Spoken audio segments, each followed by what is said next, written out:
Okay, so in this video, we're going to talk about anxious ambivalent attachment, also known as preoccupied attachment in adults. So, disclaimer alert! Disclaimer alert! Please pause the video and read the disclaimer. How to be in a relationship with a person with anxious ambivalent attachment, preoccupied attachment, or how to heal yourself if you are an anxious, ambivalent, preoccupied, attached person.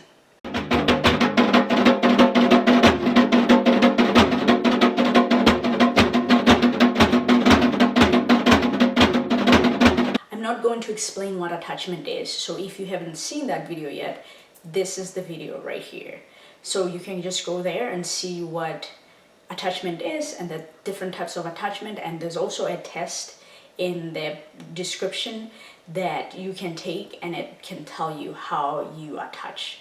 Most people have a mixture of attachments, not just one. I mean, really secure people have just secure attachment, but most people have a mixture of attachments. So let's get into it.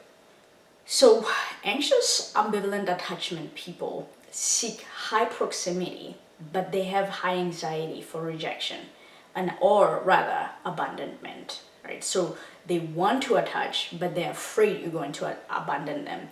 So that's why they tend to be ambivalent. So a child will cry if the mother leaves, and then when the mother comes back and tries to soothe that child, it is often very difficult to soothe the people with anxious ambivalent. It's almost as if they don't trust it.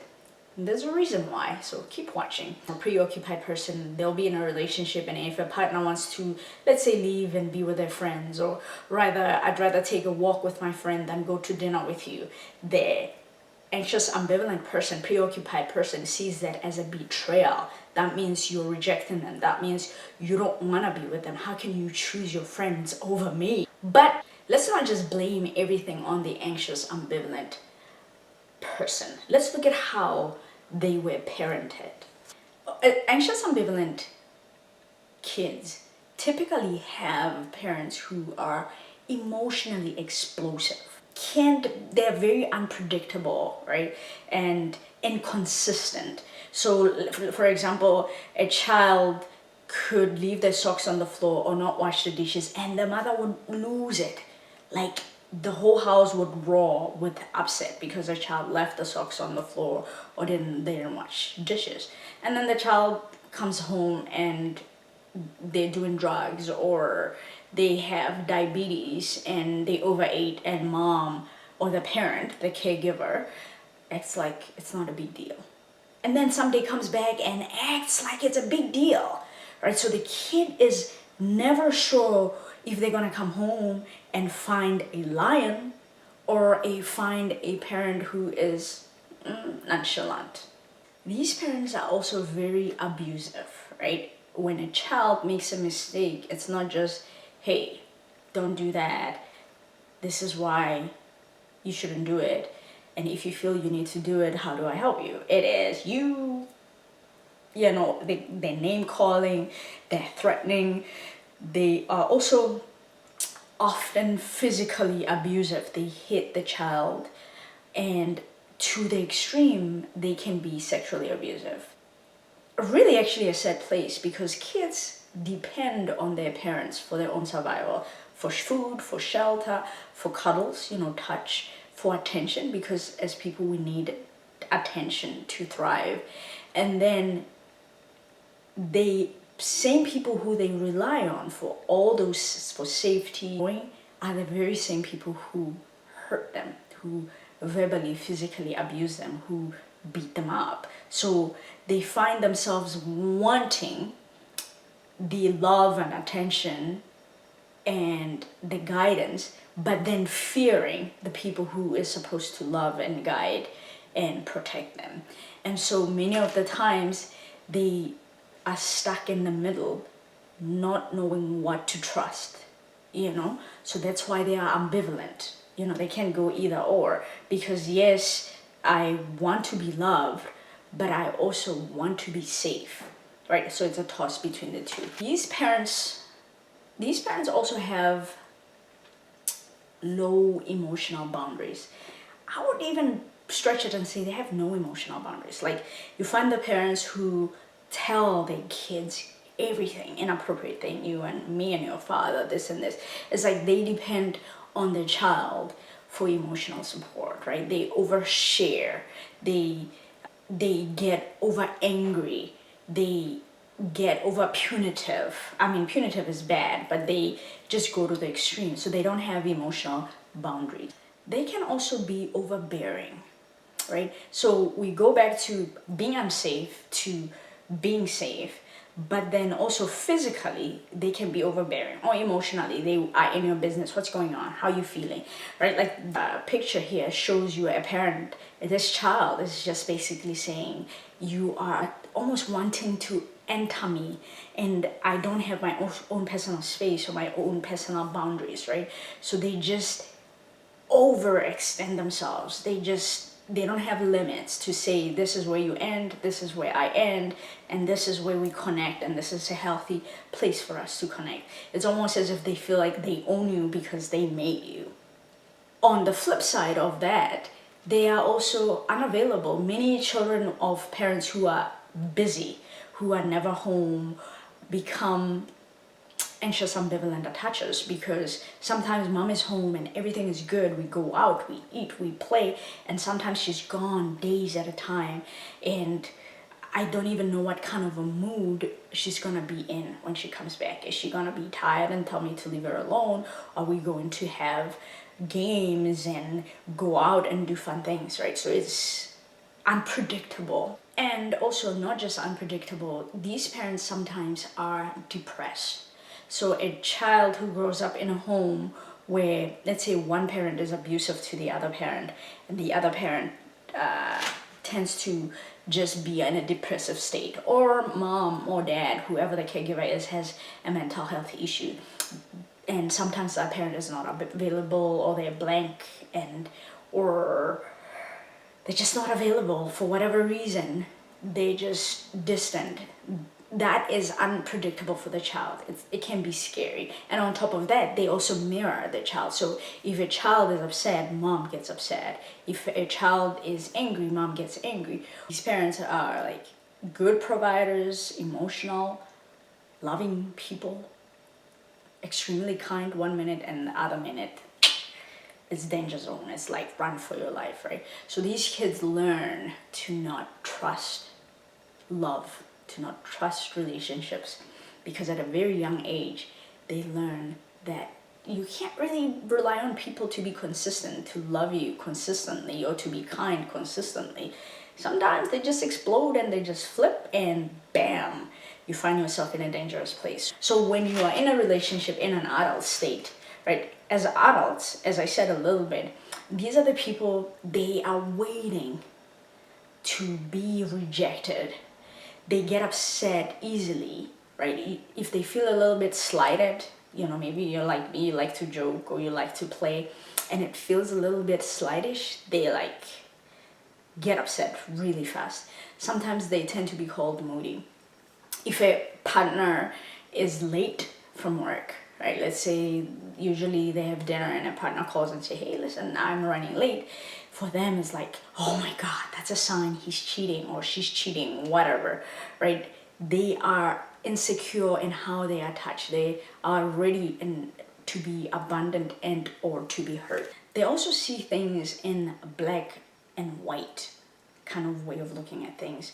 So, right? So their feelings are real. They act a lot on their feelings, right? They depend, because as children they depended on their feelings and their hypervigilance to keep them safe. They still have that as adults, right? If I am depressed today as a anxious, preoccupied attacher, that means I'm going to be depressed all of my life, right?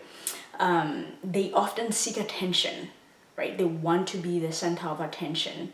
And if they don't get that, then it's really upsetting. Like, let's say if there's somebody else in the room who gets attention for something else, they're like, they feel slighted really easy. They think that people think like them, right? So if I'm your friend and I'm self-sacrificing for you, then you are supposed to be my friend and self-sacrifice for me. So because again, going back as kids, the people around them determined how they should feel, because mom and dad, whoever the caregivers are, created chaos in the house. So mom would get upset, the whole house would go crazy, mom would go moody, then everybody would be scared. Even as adults, they look out to people outside of them to make them feel better. So they cannot soothe themselves. They go outside, something goes back, they call a friend, this is happening, what should I do? They want to be told what to do every single time, because they've been living according to the chaos of other people. So they don't know what they want. So what you want is what I want. So if you come into my life and you like cats, I like cats. Even though I'm saying cats because I'm allergic to cats. So that means if you have a cat in your house, I can only take my pill and be there for maximum 3 hours. Otherwise, I have to go out again, right? So they also have this thing of favorite person, because they're looking for safety. They want you to choose them, almost as if to declare and promise that you'll give them safety. Everybody betrays them, right? And this, it sounds as if I'm being mocking. Really, one of the things that they do is they get in unhealthy relationships with people that consumes them, that are chaotic, that are toxic, because they don't know how to live from the inside to the outside, right? Whoever gives them attention, they go and then they expect that. And sometimes because they expect to be betrayed, they induce it in people, right? They push people to a point where, people can't handle it, because they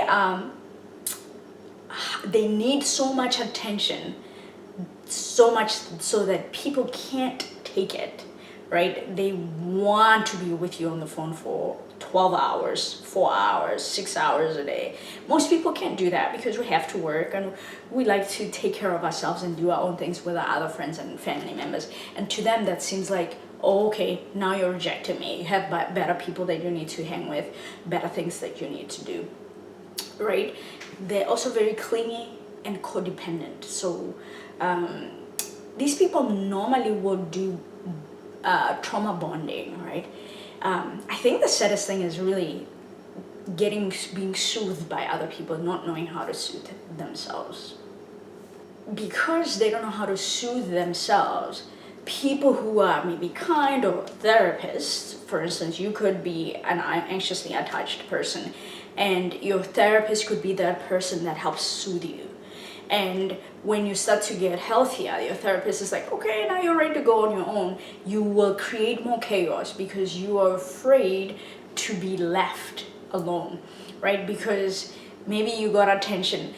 In kids, when mom is unavailable, these kids will misbehave so that they get attention. Attention is attention, right? Oh, I know that if I smoke or if I overeat or if I steal food or if I steal this, mom will then get attention, give me attention. She'll spend a little bit of time on me. So that's what they do, right? And most of the times it's true. When everything is well, mom has other things and better things to do. She's busy, or dad is busy. Let's not just put it on mom. And caregivers can be anybody, right? It doesn't have to just be mom or dad.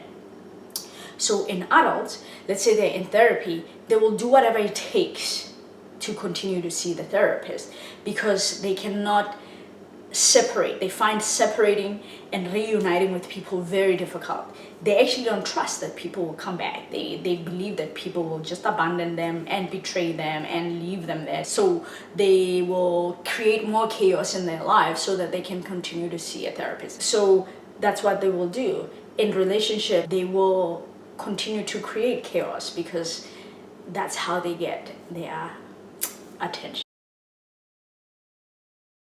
So now, how, if you are in a relationship with a person who is anxiously or preoccupied attachment, anxious, ambivalent, attached, how do you help?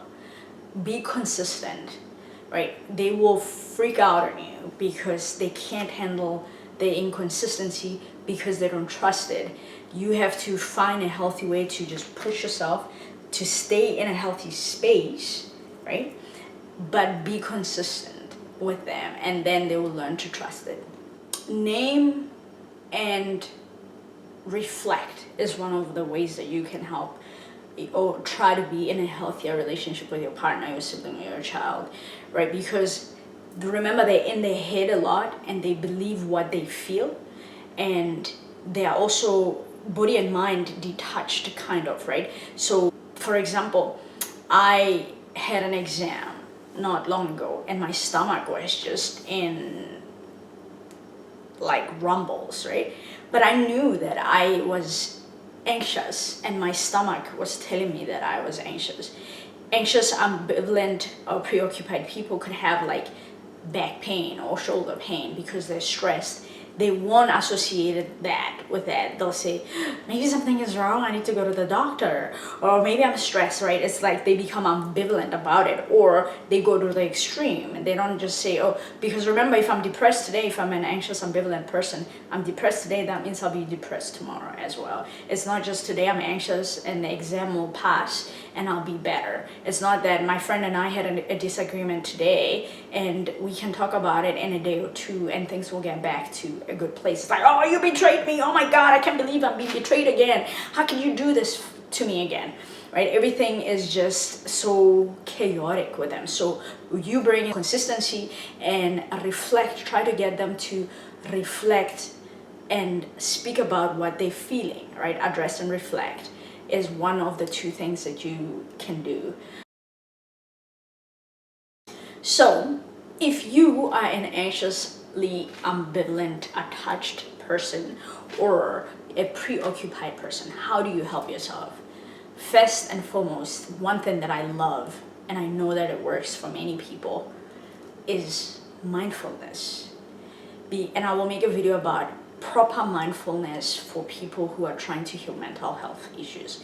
Try to be mindful. Build emotional skills. This channel has many videos on how to heal your body, how to heal emotionally. So work on your emotional muscle, because for you as an anxiously ambivalent person, intense emotions are difficult for you to withstand. Same with people diagnosed.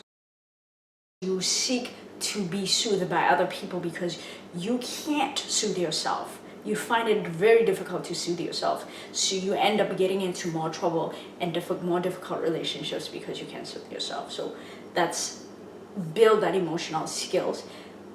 Try to have healthy boundaries. And I find that many people, they think boundaries are like, leave me alone, I want nothing to do with you, you betrayed me. That's toxic. That's not boundaries. Boundaries go both ways, right? You negotiate with the people. You say, this is what I'm willing to take and this is what will happen. And I have 2 or 3 videos here about boundaries, right? It's not a tool to manipulate. If you don't do this, then if you can go to this person, then I guess you can come here.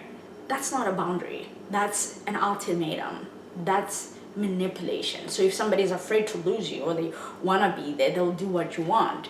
But it's not really, they're not doing it from the goodness of their heart or from a healthy standpoint, which also means that your relationship, you're hurting your relationship, right? Try not to push people away, but also recognize that people are always on your mind. So if you're in a relationship with somebody, you obsess over them, and try to now focus on you. So every time you think about your loved one, what are they doing? Are they cheating on me? Are they thinking about me? What can I do for them? Can I love them this way? Can I do this? Just focus on you for a little bit. If you like this video, please share it. If you think, knowledge is good, but if you think that you are at a point where you can't handle it, then I suggest that you go to a therapist. And because knowledge is good, I would like to ask you to share this video with one person who might be struggling. Let's spread the knowledge. And don't forget to subscribe, and I will see you in the next video. Deuces.